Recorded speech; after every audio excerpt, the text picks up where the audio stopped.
Quick disclaimer, please do not see this video as professional or medical advice. This is purely based on my own experiences and practices. This video is meant to bring a sense of awareness and kind of foster this sense of community and vulnerability. If you feel like you need some help, please feel free to look into the resources in the description. And always, if you feel like you are going to harm yourself or harm others, please seek medical attention. Please talk to someone immediately. It's important.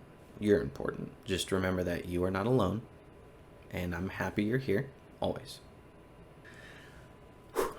So, new video, more on the somber and dialogue wave. I've actually been avoiding this video just because it is a little bit more of a heavy topic, but I felt it was important. You know, in part, this is going to be somewhat therapeutic for me. In another sense, it's going to be potentially beneficial to someone that sees it. And I'm going to talk a little bit about, you know, what it is, what it means to me, and how it affects me, and then also things that I do to try and combat my anxiety just in general. So, what is anxiety? So for general anxiety disorder, anxiety is excessive anxiety and worry, apprehensive expectation occurring more days than not for at least 6 months for about a number of different events and activities, difficult to control the worry, and worry are associated with 3 or more of the following 6 symptoms, with them being present more often than not for at least 6 months. So restlessness, feeling keyed up or on edge, being easily fatigued, difficulty concentrating or mind going blank, irritability, muscle tension, sleep disturbances. And then obviously if your symptoms play a significant role, different aspects of your life, so social, occupational, so on. So for me, anxiety tends to result in excessive worry, difficulty controlling that worry and being on edge, and difficulty concentrating on important things, as well as kind of difficulty falling asleep.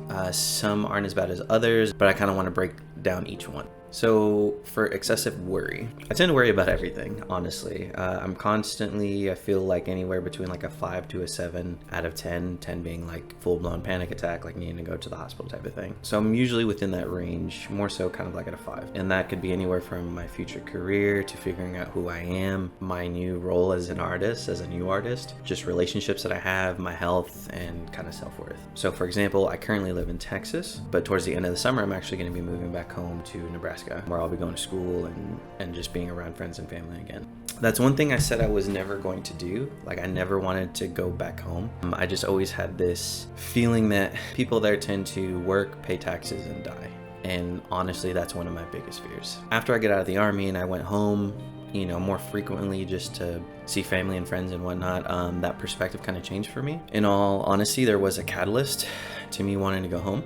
I was pretty excited about an opportunity that opened up to me, a role that unfortunately fell through. That left me spiraling.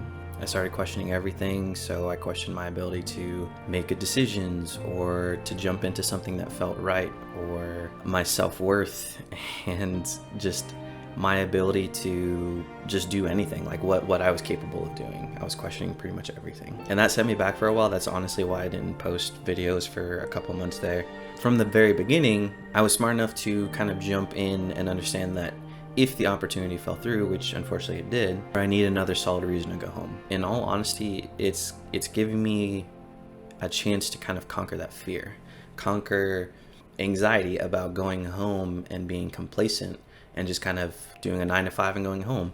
Because as I'm going home, I'm going to be going to school for photography, and hopefully that's going to lead into more video stuff. And I want to establish my own LLC and start basically working for myself. And it's going to be in an environment that I'm traditionally not always the most comfortable in. I know if I can conquer it there, I can do just about anything I set my mind to. Number 2, controlling the worry. So it's not something I've fully mastered yet. I think it takes time for everyone. So I understand that me doing stuff like this video or speaking about it is that practice. It's putting in the groundwork. It's laying down that foundation. So like I said, I worry just about everything. And sometimes, most of the time, there's seemingly easy things to do. You know, in moving, I want to continue to work in occupational therapy, which is what I do now. And all I have to do is just fill out paperwork, get my licensure in Nebraska, then that way I can just continue practicing. That's an easy thing to do, like minus paying some fees, which are a little ridiculous. Like filling out the paperwork, submitting it is not difficult.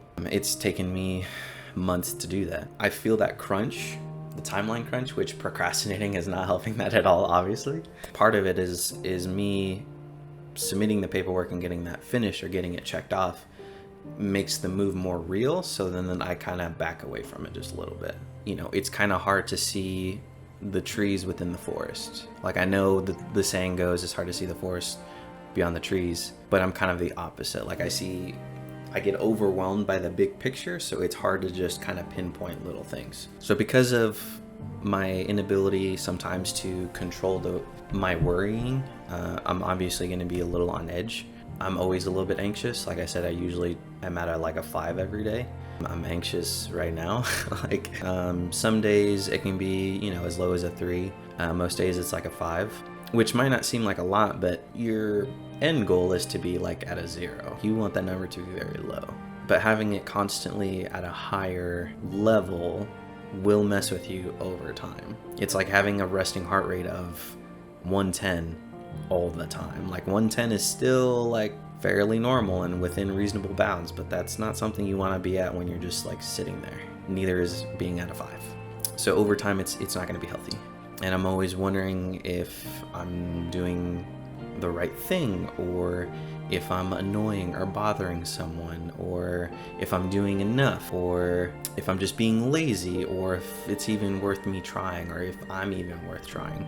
Those things are constantly flooding my mind. So for you know, having difficulty concentrating on things, don't get me wrong, I can focus on a lot of things and devote a lot of time to them, but it's usually not those that are necessarily a priority. Like simple paperwork, it's hard for me to do. I have a big thing with avoidant behavior, so if something makes me uncomfortable, or if I just don't want to do it, I will avoid it.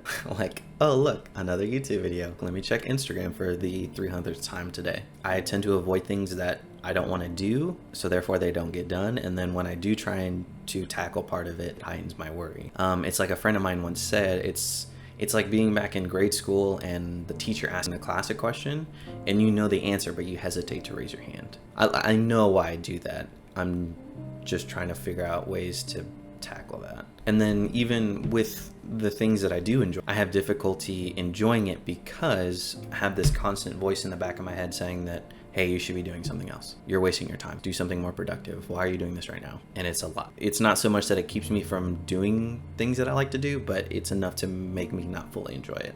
And that sucks because I constantly feel like I should be doing something more productive. I can't tell you how many hours of sleep I've lost just to being anxious or just having a lot of things on my mind. No matter how tired I am throughout the day, as soon as it's nighttime, my brain is up. It's alert, it's awake, and that's annoying sometimes. So either my mind is zooming or so I have difficulty getting tired in the first place. And for me, I like to just be in my office all day.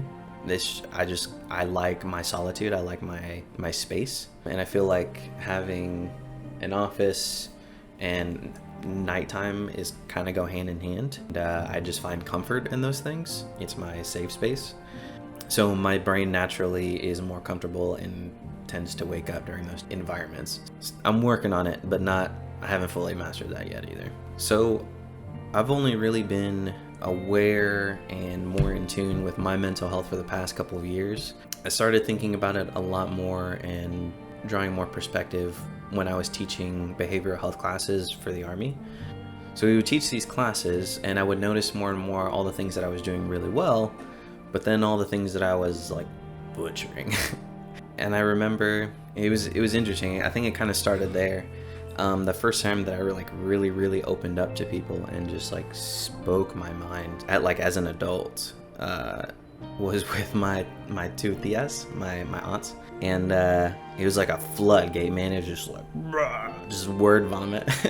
And I was just going. And I'm grateful to them for listening, because even at the time I didn't realize how much I needed that. But it was kind of funny because my tia Liz was just like looking at me like, at the time, even though it was like pouring my soul out, she was just kind of like, just looking judgy as fuck. But she listened and provided insight, and I'm super grateful for that.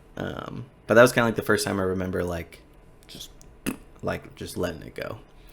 So the beginning, I guess, so to speak, for me, It's kind of hard to narrow that down. It's a little challenging, but I've been able to gain a little bit of insight at a ripe 27. So a little background on myself, if you didn't know. I grew up in Nebraska, near Omaha, so not a bunch of cornfields everywhere. Grew up with 2 loving parents, 2 younger brothers, nice neighborhoods, nice school district. Fairly easy, right? So technically, my dad is my stepdad, but to me, he's just dad. You know, he raised me, clothed me, taught me the ways of the Jedi, all that good stuff. But he's been around pretty much for as long as I can remember. And with that being said, I obviously have a biological father as well. And he was in the picture a little bit when I was younger, not so much as like preteens to pretty much when I graduated high school. I have a relationship with him now. I was just talking to him earlier today. I wouldn't change that. I wouldn't change how I grew up. I wouldn't change anything. No hard feelings or anything like that towards my biological father. But now I'm realizing that even though I had 2 loving parents and, you know, they were always there for me, some of those younger years really fucked with my self-worth. Because I was in that situation, I had some residual, you know, self-worth and abandonment issues. You know that episode from Fresh Prince where his dad comes back? Daddy-o! What's up? Yeah,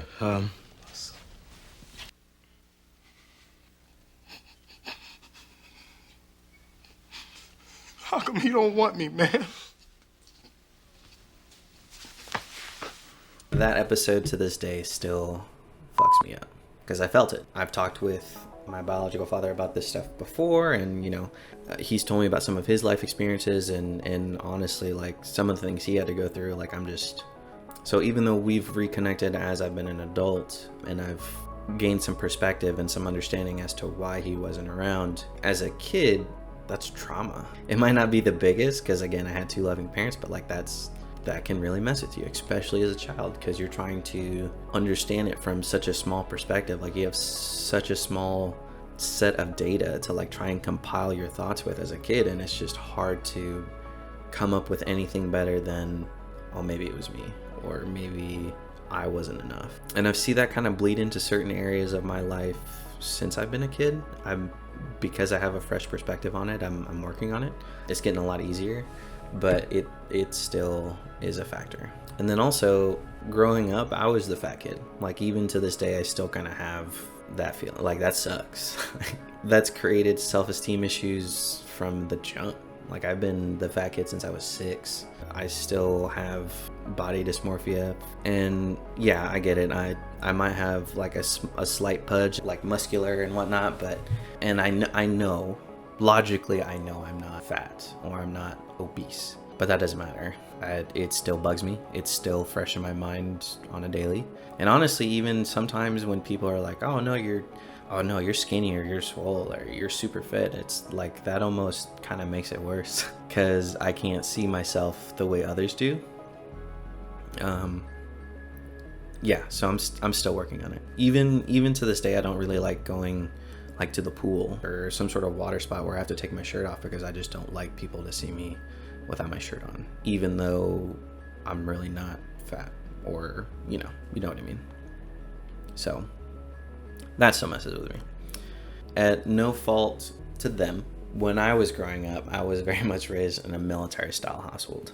Both my parents were in the Army until I was 6. And so that style of discipline was still very active for me. You know, I was a good kid for the most part, but you know, spankings or getting yelled at was not out of the question or out of the realm of possibility. I mean, me and my brothers, we got yelled at a lot. Like, I mean, we're good kids, but you know, even good kids get in trouble. Could they have tried a different approach to communicate, you know, what they wanted from me or how they wanted me to behave? Maybe, sure. But on the flip side, I'm old enough to look at that and learn from it, look at that and understand where they were coming from. I can understand that they were young parents just trying to figure it out. That's fine. So they were trying, and I'm not going to hold that against them. But some of that kind of got to me. Sometimes being in that negative feedback loop, you know, doing something, negative consequence, doing something, negative consequence, constantly kind of kept me on edge. I was also in the Army for 7 years, and that didn't help either. But the military can be an incredibly toxic and mentally destructive place. That's not always the case for everyone. It's not like that on a daily basis sometimes, but for many it can be. Although I'll never take it back because of my experiences and my friends that I've gained, and I would never take that back. I would, I don't miss it. I left for a reason. Because in a lot of cases, you're just another body on a roster.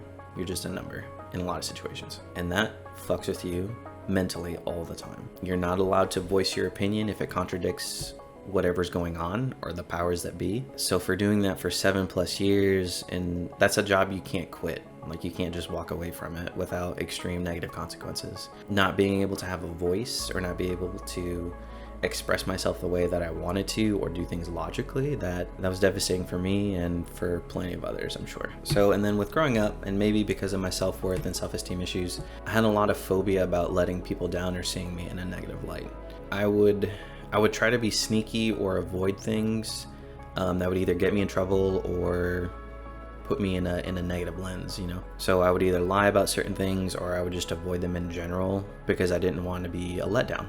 I didn't want to disappoint anyone. And that still affects me to this day, even if it has gotten a little bit better. Fun fact, not so fun fact, I am a year separated and in the end processes of getting a divorce. The decision was mine, and mine alone. Having to talk to my ex or having to have that conversation killed me for years. Yeah, I avoided it for a long time because I didn't want to shatter my best friend. And, bad news doesn't get better with time at all. And arguably that made it much, much worse. There's a lot to that story, and out of respect for her, I'm not going to get into the details, but that was the main source of my anxiety for a long time. Even now, that's, it's civil, and arguably it's probably the best divorce situation you can get into, as dumb as that sounds. All I have to do now is just finish some paperwork and make a phone call to get a court date, and that's so hard for me to do because I just don't want to think about it and I want to avoid it. And that's the last step, but it's just hard to do. Again, it's like raising your hand to answer the question, but it's just hard to do. But it needs to be done, and I will do it. And get it, taken care of. But so those are just a few of the factors that I have that account for my personal anxiety. I still have a lot of anxiousness towards other things. Those are just kind of like the ones that I narrowed down basically for the sake of the video. So I also wanted to talk about some of the things that I do to kind of help combat that. Again, these are just things that I do. They're not necessarily going to work for everyone. I feel like some examples might be beneficial. So number 1, taking care of your body. That includes your sleep, your nutrition, water intake, and any stimulants or depressants that you're taking on a daily. So for sleep, working on that, trying not to stay up too late, that kind of thing. I want to try and eat healthier because I don't think a lot of people understand that any foods that you put in your body that can cause inflammation, because you can get inflammation from just about everything, is going to ramp up your mental state. Like, it's going to ramp up your anxiety. So if you have higher cases of inflammation, you're going to have more intense anxiety. Eating healthier is going to help kind of relieve some of that. Drink water. You're mostly made of it. And as far as stimulants and depressants, for me, my biggest stimulant is caffeine. I've had 2 bangs today. Not good for you. Caffeine is meant to make you more alert. It's a stimulant. It's meant to stimulate your body. Body's ramped up. If your mind's ramped up, then your mental health can be affected also. Or depressants like alcohol. Not so much now, but there's been times, even in recent months, that I can finish a bottle like in 2 days. Just be cognizant of how those things affect you. Take care of your body. Number 2, outlets. I'm always in here. Solitude is a big one for me. I like being in my office. It's my safe space. Music is a big one for me. Now, whether that's music to kind of help motivate me or get me out of a slump, or if it's music that, like sad music or whatever the case is, if it kind of reflects or validates how I'm feeling, like that helps me out too sometimes. Like sometimes listening to sad music makes me feel better. Go figure. And then also recently I've been getting into writing things down. I have my own personal journal. It has prompts in it to where it'll ask me questions, and I follow the prompt and I'll answer it or do whatever the case is. And it kind of forces you to kind of think on certain topics, and it just helps. Support systems. For me, I have like, give or take 2 or 3 people on any given day. I can reach out to them and talk to them or whatever the case is. So having a good support system in place is huge. So, and then for me, some like what I would call mental exercises, like cognitive behavioral therapy. If you're not sure what that is, Google it. You know, challenging some of my thoughts is a big practice for me. Stepping back and taking a breath. It again seems cliche, and it seems like it should be something easy that everybody can do, but a lot of people don't. Yeah, being able to just kind of step back and just kind of breathe for a second and kind of bring all those emotions back in, or bring, you know, some of that stress level down, it can be huge. I mentioned it before, but like seeing the trees in the forest. So it's helpful for me to try and sit back, and instead of trying to look at the big picture, you know, breaking things into sections is going to help the bigger picture. So instead of getting overwhelmed by everything, I try and focus on one singular piece, take care of that, and then move on to the next thing. And then eventually I'm going to fill up that picture. I'm going to fill up that puzzle. And then some other honorable mention, you have things like meditation, grounding techniques. If you're not familiar with grounding techniques, please do, especially if you are one that deals with higher levels of anxiety. But yeah, there's plenty of other methods, plenty of other things that you can look into to kind of help combat some of that anxious feeling. Once I get settled back home, I'm going to start looking into seeing if I can go to therapy, because I think it'd be great. I think it'd be awesome. Like having somebody that you can bitch at would be awesome. You know what I like? I like that a cartoon. You know, you have your therapist on one side, the patient in the other, and the patient has, you know, they have all these thoughts, all these loops, and they're all tangled together. And that's how most people with mental health issues feel. And then you have your therapist who is able to kind of unwind it and put them in their own separate categories. I want that. I'm doing that. Again, that's just me. Everyone's different. So please look into options that, you know, best suit your needs. But yeah, so those are things that I deal with my own personal anxiety. You know, also we need to remember that other people deal with things too, and their experience is going to be a lot different. There's so many demographics of people that are going to have higher senses of anxiety. Immigrant children, or immigrants in general, being black in America, being a good parent, finding a partner, losing a connection with a partner, please your parents or please other people, career, school, pandemic. Like there's going to be so many things that are going to potentially lead to different levels of anxiety within different people, and we should try and be mindful of that, be mindful of ourselves and how we're dealing with certain things and how it affects others. We need to normalize mental health and the awareness. That's what this whole video is about. I want you as the viewer to know that you are not alone. I make this video because I want to be like William Thatcher. That's Heath Ledger's character from A Knight's Tale. If you've seen the movie, if you remember at the end, there was the final joust. I don't think many understand why it was such a big moment, because winning is one thing, but the way he did it was, so you have a man that's injured. He can't even hold his lance. He has no armor on because he can't breathe because he's injured, and he rushes in as a knight for everyone to see with no protection at all, screaming his own name, solidifying who he is as a person, who he envisioned himself to be his entire life, and he conquers.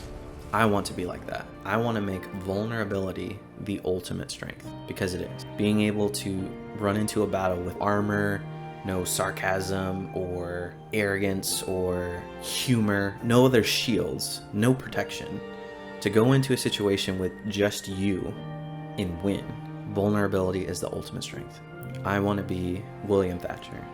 I want to be Abram Bond. And for me, yes, I have anxiety, but I don't really care, because I'm still going to win. And so are you, if you allow yourself to. If you watched this far, thank you. This was incredibly hard for me to do, but thank you for watching. Forget the subscribing, forget the likes, but share this if you think it's going to help someone. And again, I'm happy you're here, always. Take care of yourselves. Oh, and the new motto for the channel is love, health, and wealth. 2020, even though it sucks, love, health, and wealth. All right, guys, we'll see you in the next one.